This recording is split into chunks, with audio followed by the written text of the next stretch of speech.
셋째인을 떼실 때 마지막 강의입니다. 2강 셋째인을 떼실 때입니다. 요한계시록 6장 5절과 6절입니다.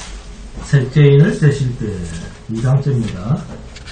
요한계시록 6장 5절과 6절입니다. 셋째인을 떼실 때 요한계시록 6장 5절 6절 함께 봉독하도록 하겠습니다. 시작. 셋째인을 떼실 때 내가 들으니 셋째 생물이 말하되 오라 하기로 내가 보니 금은 말이 나오는데 그 탄자가 손에 저울을 가졌더라. 내가 내 생물 사이로부터 나는 듯한 음성을 들으니 이르되 한 데나리온의 밀 한 대요 한 데나리온의 보리 숫대로다. 또 감람류와 포도주는 데치지 말라 하더라. 저울을 손에 든 금은 말을 탄 자가 말과 보리는 타격을 입히는데 감람류와 포도주는 해치지 말라는 명령을 받았습니다. 무슨 뜻이겠습니까? 곡식은 귀한데 감람류와 포도주는 풍성하다는 이야기입니다. 구약에서는 자주 이스라엘 백성들에게 곡식과 포도주와 기름이 많이 등장을 합니다. 신명기 7장 12절 13절을 보시면 너희가 이 모든 법들을 듣고 지켜 행하면 내가 하나님 여호와께서 내 조상들에게 맹세하신 언약을 지켜 내게 인애를 베푸실 것이라. 곧 너를 사랑하시고 복을 주사 너를 번성하게 하시되 내게 주리라고 내 조상들에게 맹세하신 땅에서 내 소생에게 은혜를 베푸시며 또 토지 소산과 곡식과 포도주와 기름을 풍성하게 하시고 내 소와 양을 번식하게 하시리니. 아멘. 이런 내용은 신명기 11장과 28장에도 나옵니다. 특히 신명기 28장은 68절까지 있는 긴 내용인데 1절에서 14절까지는 순종하면 들어가도 나와도 복을 받고 떡반죽 그릇에 차고 넘치고 15절부터 68절까지는 순종하지 않을 때는 하나님께서 쏟아붓는 진노가 축복보다 무려 4배나 68절까지 저주가 계속되는데도 불구하고 우리는 신명기 28장을 저주장이라고 하지 않고 뭐라고 합니까? 축복장이라고 이름을 붙입니다. 이게 인간이 성경을 자기 좋은 대로 보는 모습입니다. 축복과 저주의 비율이 무려 1대4입니다.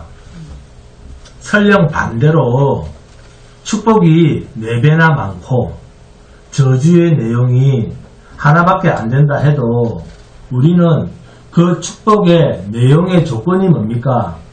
너희가 이 모든 법도를 듣고 지켜 행하면 이라는 이 조건 하나 때문에 우리는 저주장이라고 말해야 됩니다. 축복의 내용이 4배나 많다 할지라도 말입니다. 왜? 우리는 하나님의 말씀을 순종할 능력이 없기 때문입니다.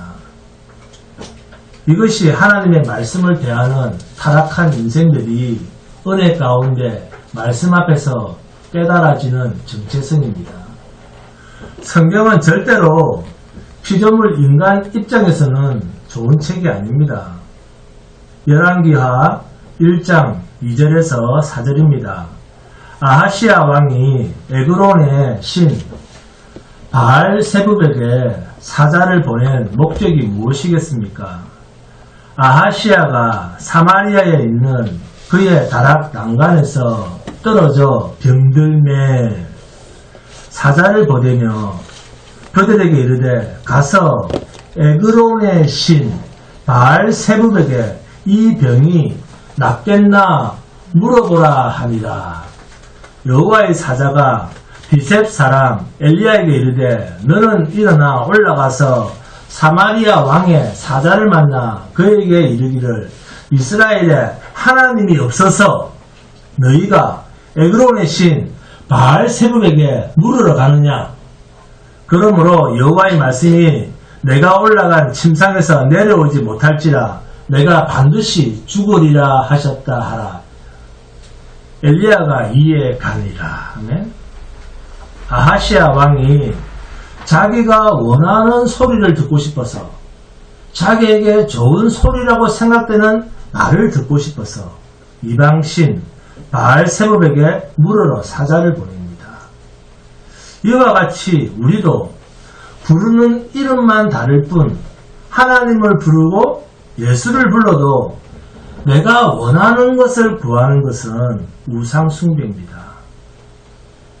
죄인이, 인간이 거룩하신 자 앞에서 죄를 밝히고 드러내고 회개하는 것이 은혜지, 어떻게 내가 잘할 테니까 내 소원을 들어주십시오, 이런 기도가 어떻게 성경과 맞아떨어지는 이야기입니까? 여러분, 레위기나 신명기 말씀대로라면 곡식과 포도주와 기름이 풍족하다는 것은 하나님의 말씀을 잘 지켰을 때, 완벽하게 지켰을 때 하나님의 축복이 임할 때 있어지는 이야기입니다.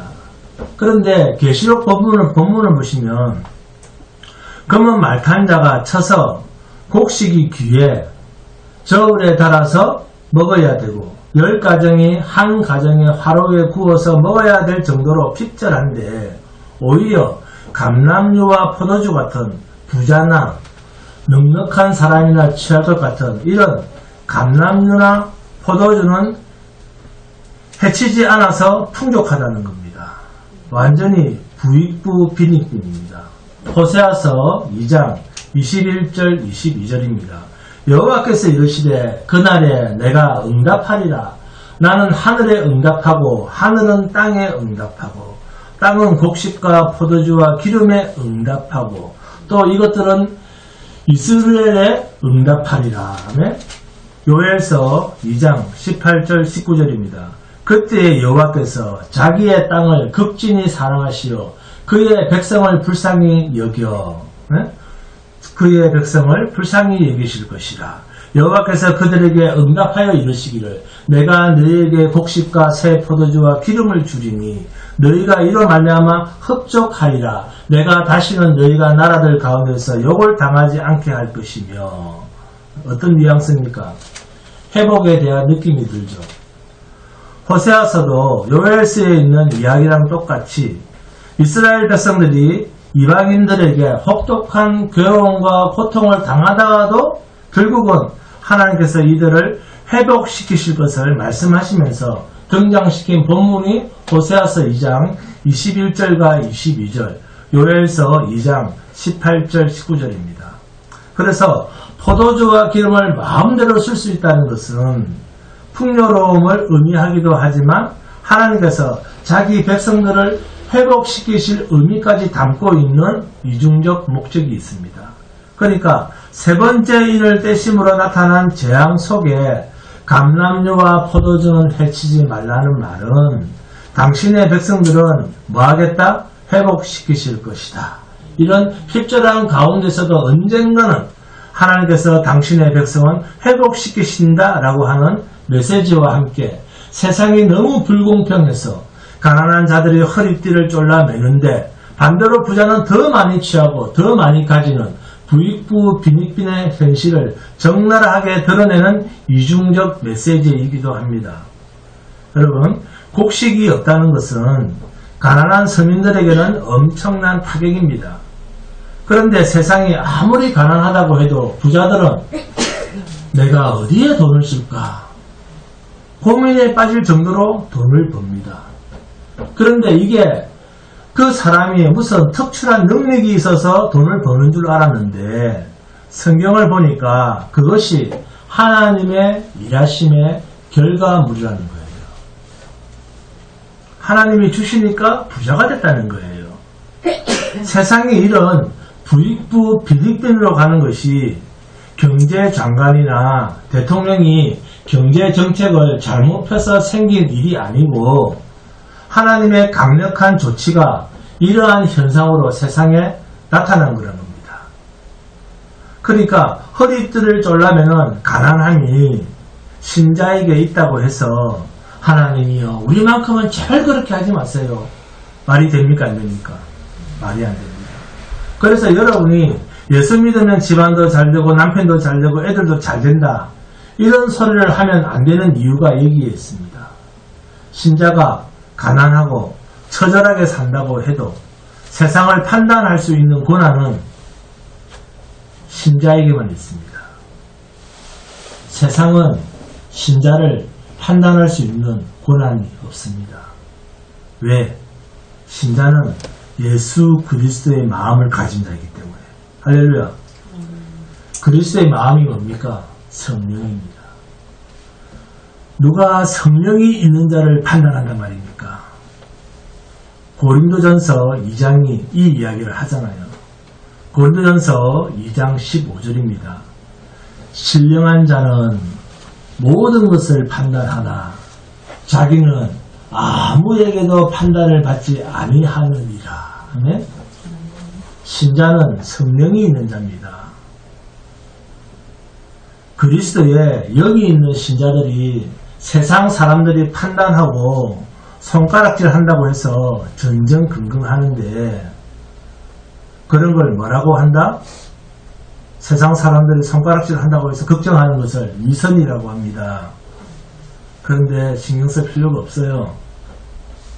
세상 사람들 앞에서 자기의 모습을 생각하고 또 그것을 사람들 앞에서 어찌할 줄 몰라 하는 것, 이걸 위선이라고 합니다. 예수 믿는 사람은 당당해야 됩니다. 세상 사람들이 나의 판단자입니까?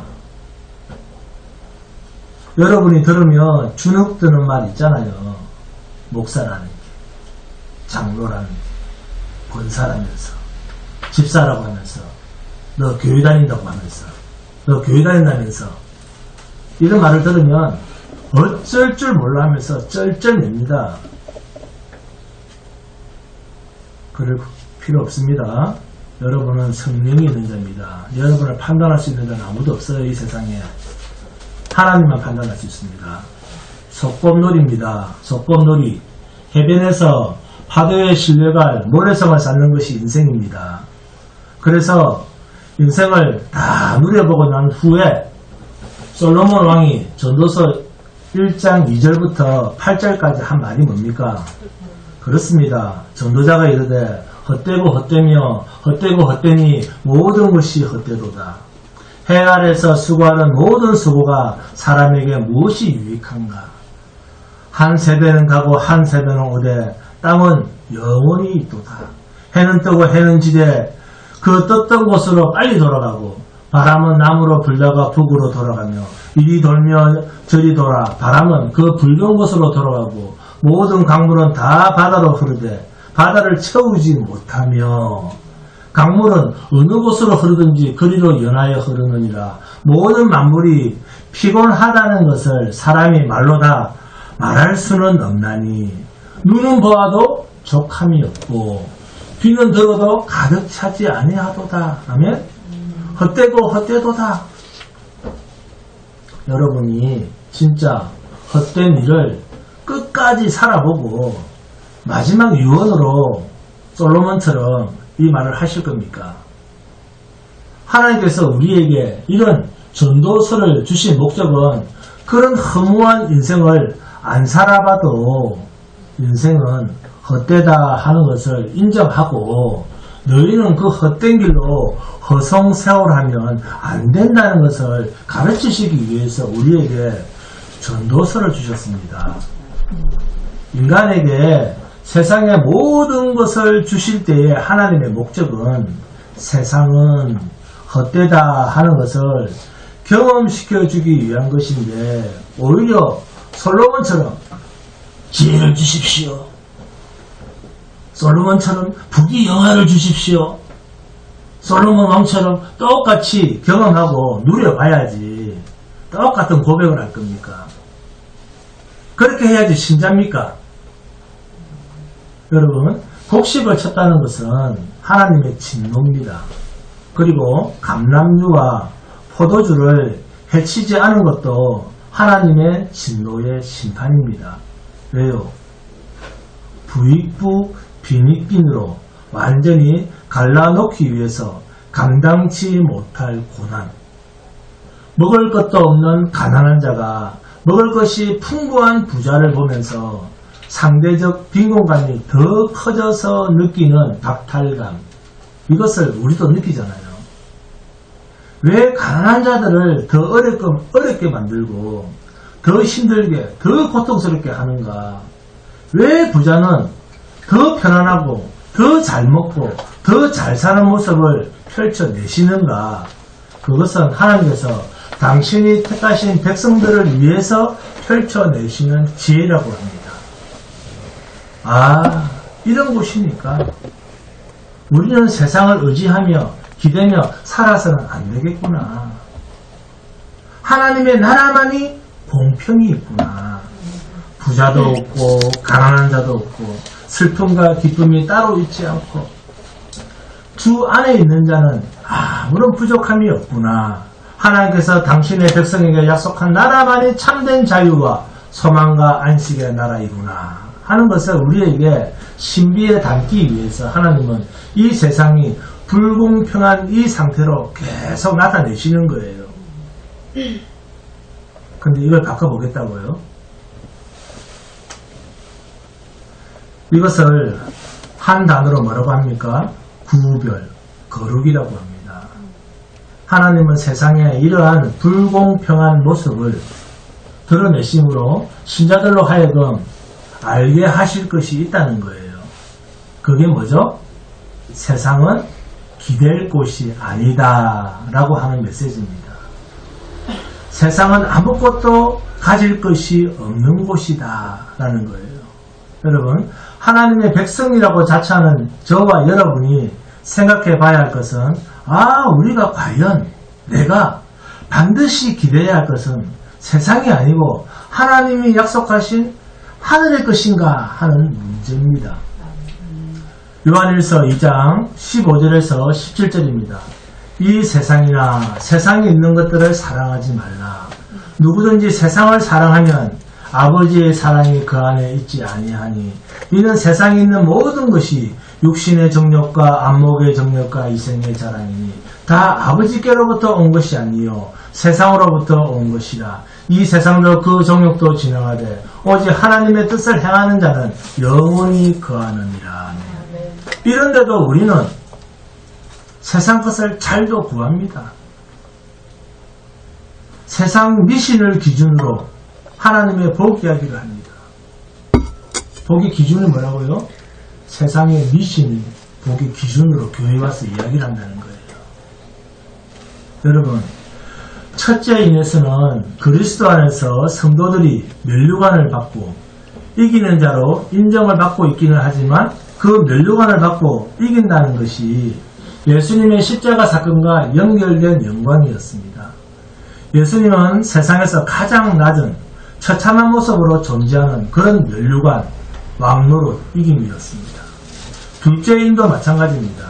둘째인은 세상에 하나님께서 화평을 주러 오신 것이 아니라 검을 주러 왔다.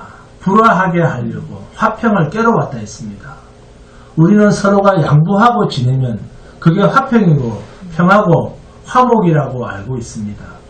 그래서 적당한 수준에서 자신을 숨기고 적당하게 상대와 화합하면 그것이 성경에서 말하는 화평이라 평화라 얘기했습니다.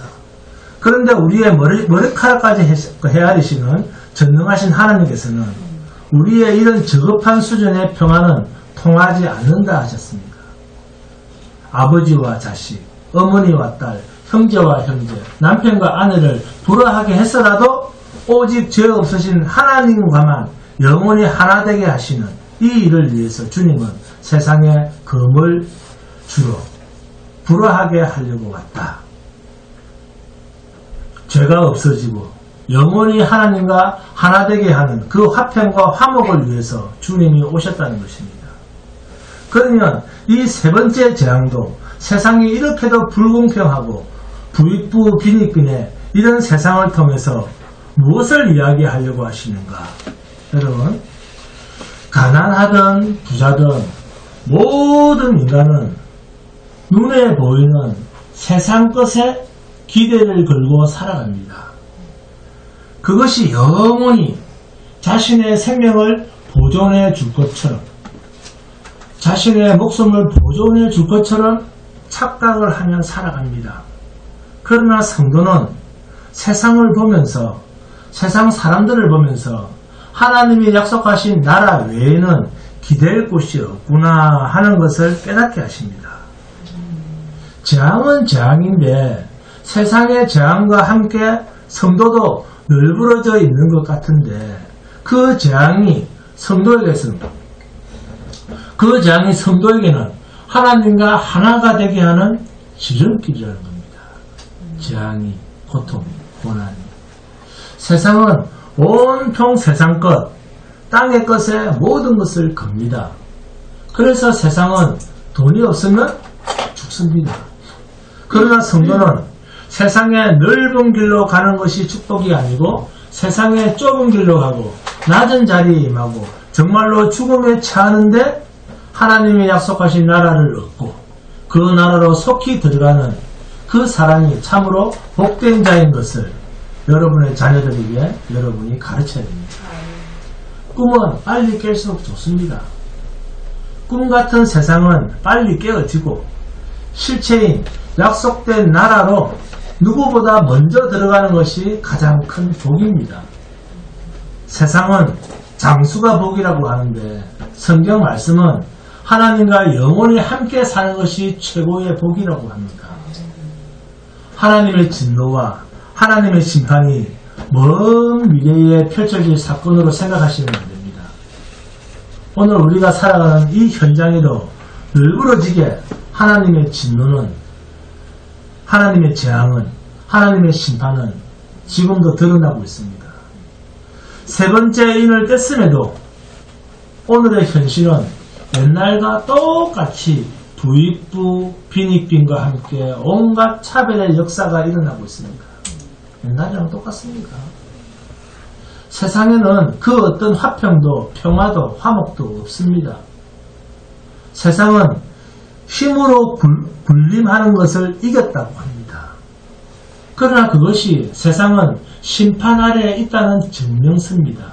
말세지 말입니다. 세상이 언제 문을 닫을지 모릅니다. 그런데 곧입니다. 얼마 남지 않았습니다. 그래서 주님은 깨어있으라 했습니다. 깨어있으라고 하는 말은 하나님의 성령으로만 살아라. 하나님의 성령으로 사는 것입니다. 육은 절대로 깨어있을 수가 없습니다. 깨어있다는 말은 진리의 말씀 앞에 붙들려 있다 그 말입니다. 육은 절대로 진리와 함께 하지 못합니다. 주님은 우리의 육을 죽은 것으로 간주합니다. 그래서 우리가 가지고 있고 살았다고 간주하고 있는 이 육신으로 하나님 앞에 하나님의 이름으로 무슨 짓을 해도 하나님 앞에서는 소용이 없습니다. 왜요? 하나님은 성령으로 끝없는 생명이 있는 자에게는 먼저 시행하시는 일이 있는데 이 육을 무엇으로 여긴다? 십자가에서 그리스도와 함께 죽은 존재로 여기십니다. 성도의 육을 하나님께서는 죽은 존재로 여기시는데 그런데도 아직도 신자가 육으로 평가하고 육으로 잘해보겠다고 한들 그게 무슨 의미가 있겠습니까?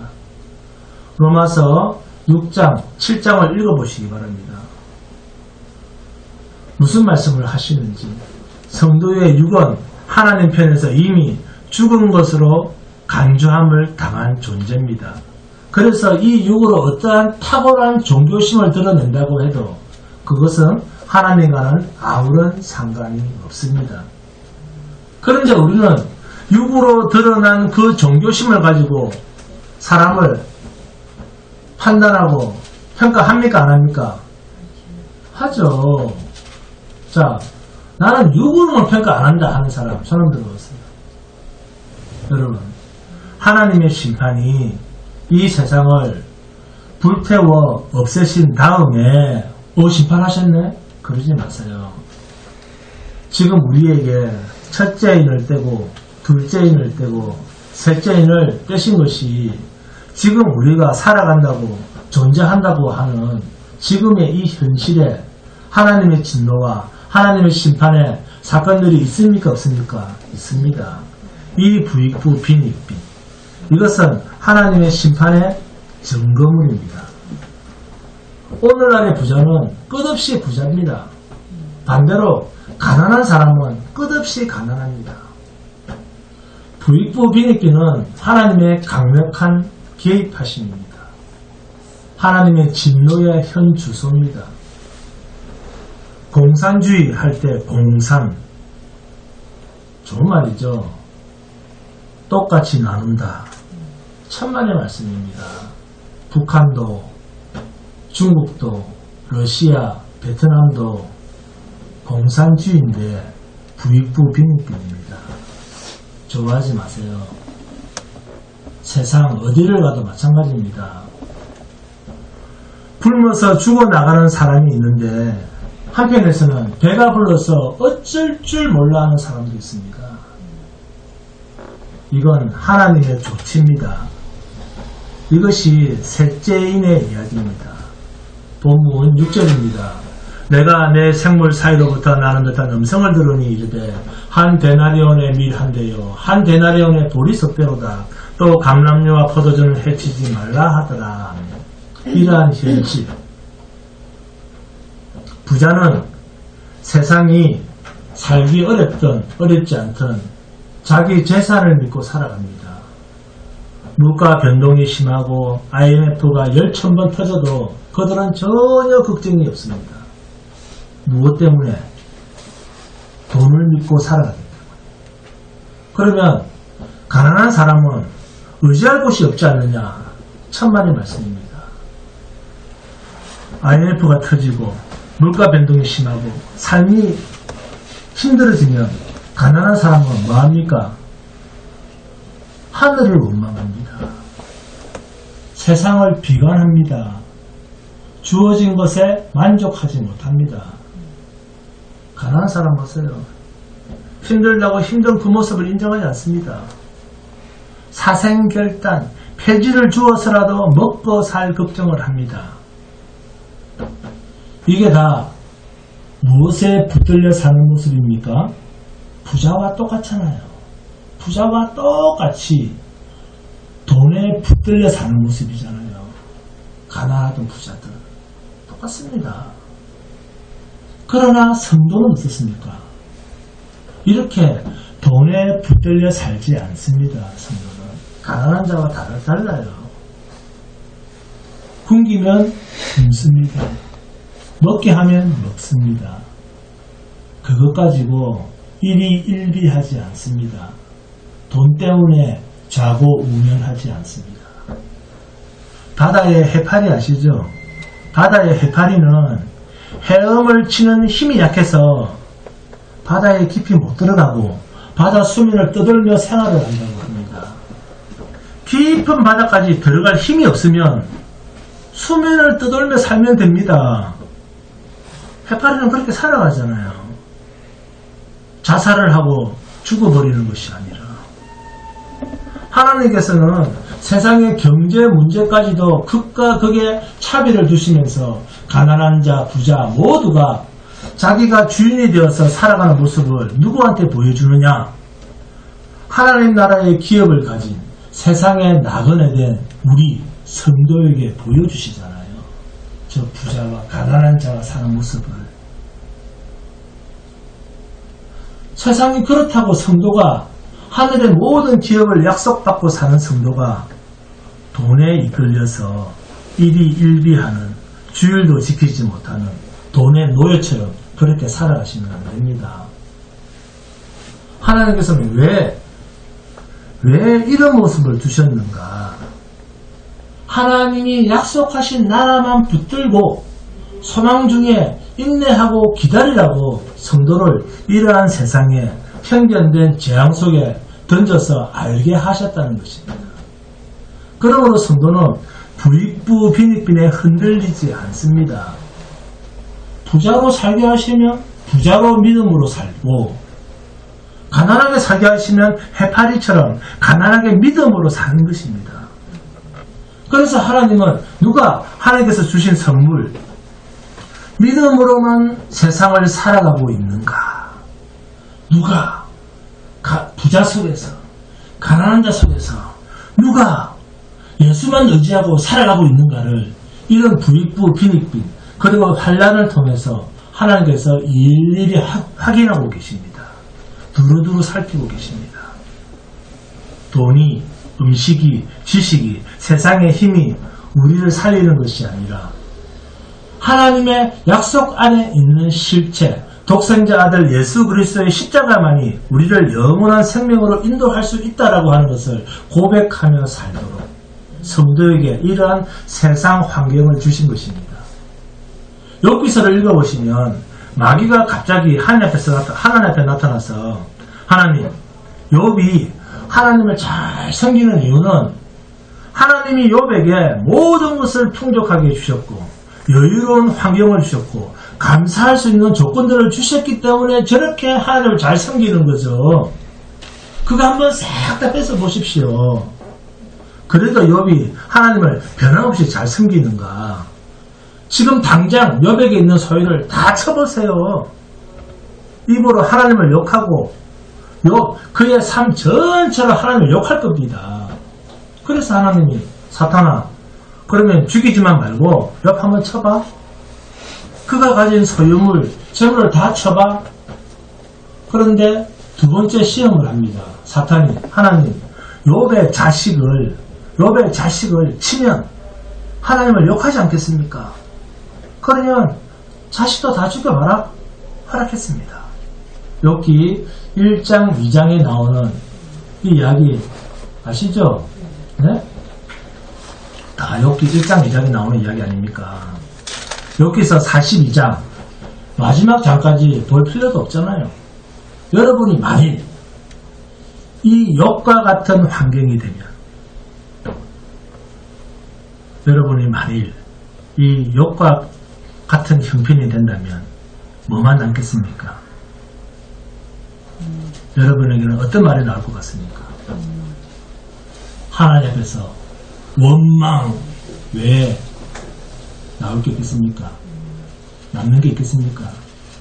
최소한 자기 인생을 저주하지 않겠습니까? 아니면 낙심하지 않겠습니까?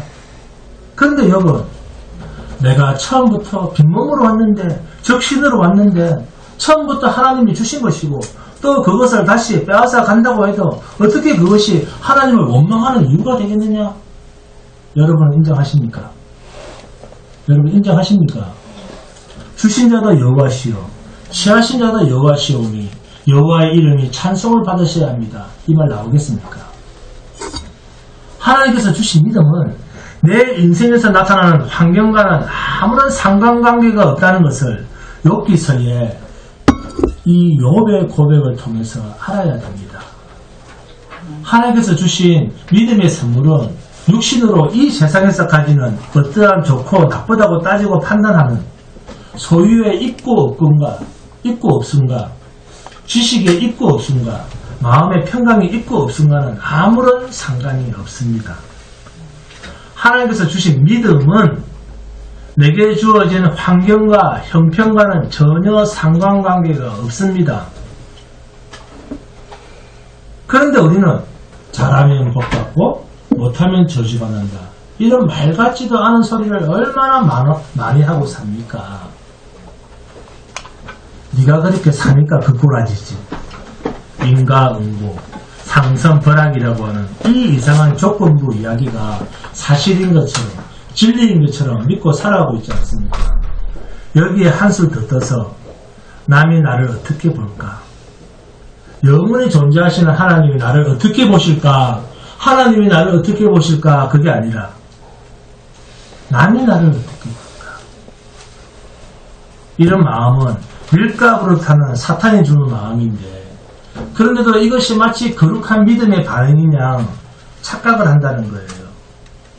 욥은 그 엄청난 소유를 다 잃어버렸습니다. 자식까지 몽땅 죽었습니다.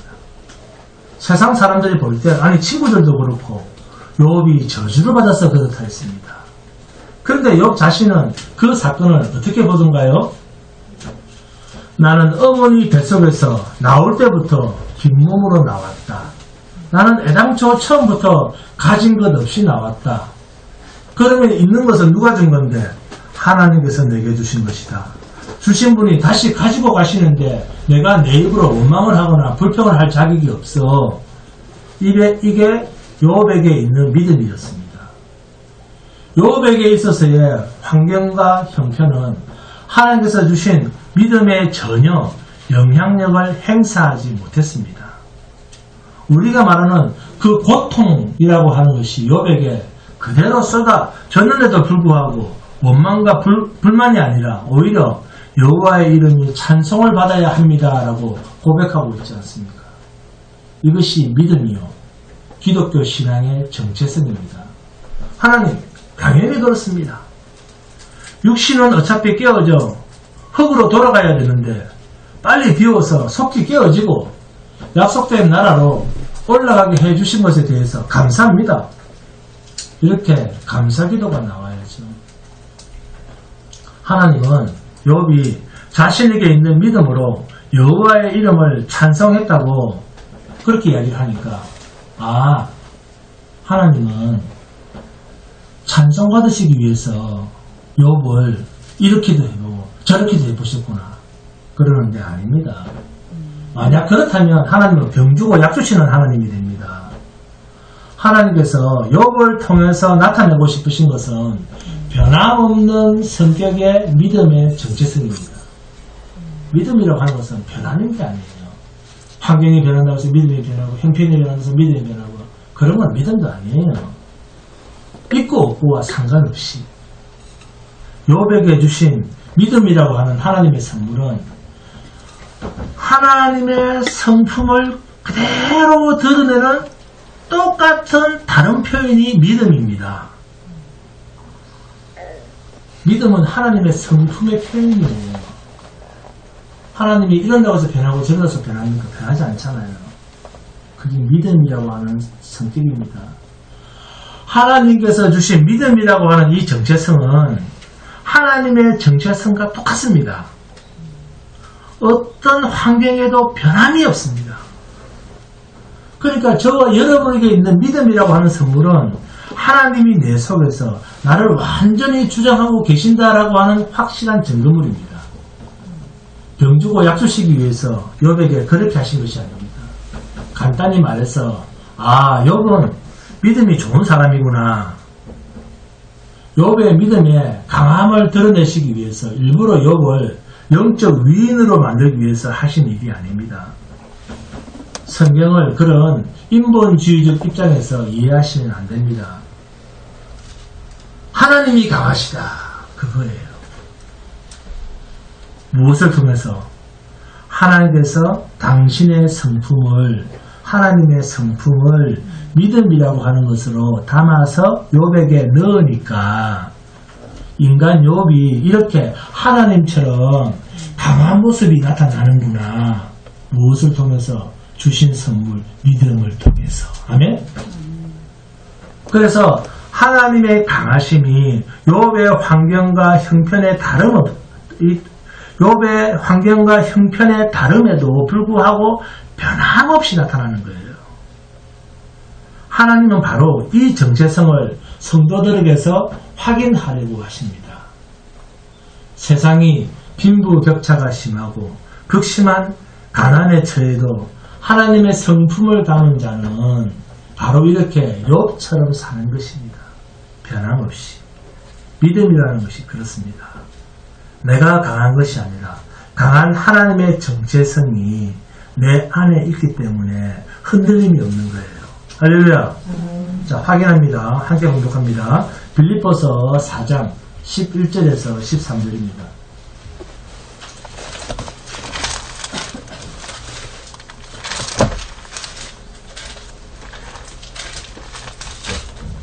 빌립보서 4장 11절에서 13절입니다. 함께 공독합니다.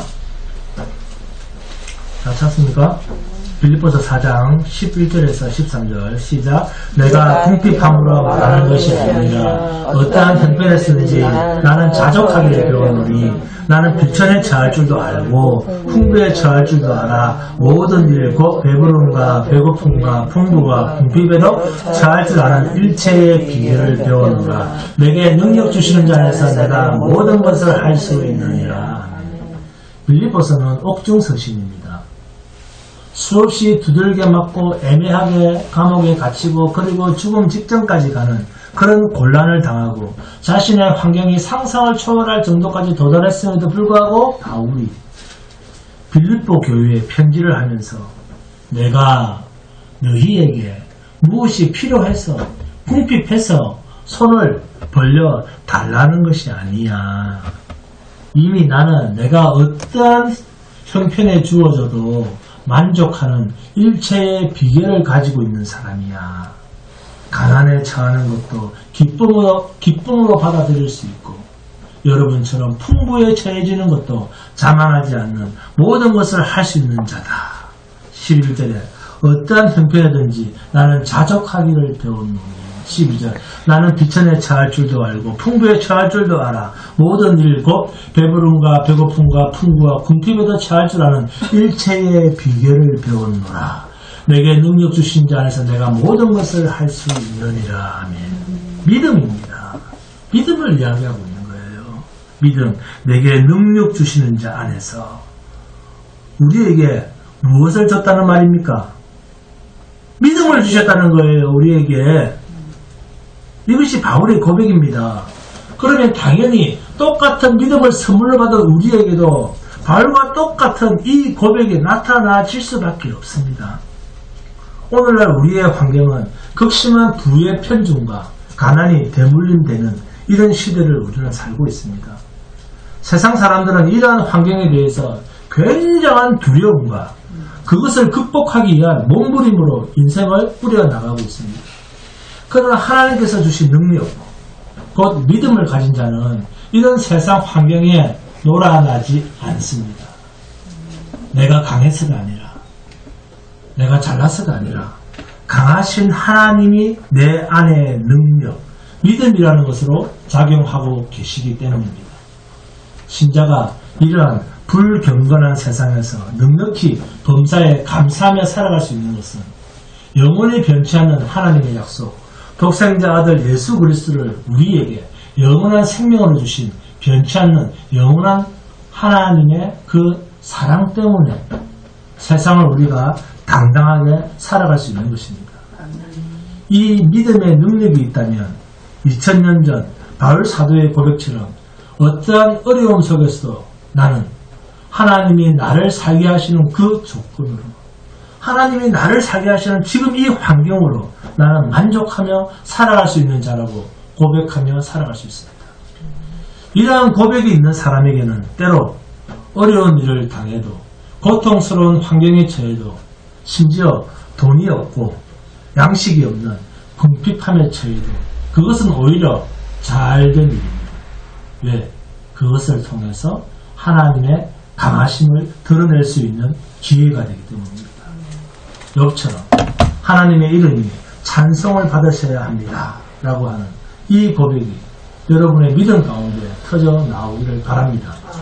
내 환경과 형편이 어떠하든지 실패한 것 같아 보이는 내 모습까지도 범사에 감사함으로 받으시고 온 천하에 강하신 주님만이 증거되어지는 삶으로 우리의 믿음이 증거되어지기를 주님의 이름으로 축원드립니다. 한번 찬송합니다. 찬송가 54장입니다.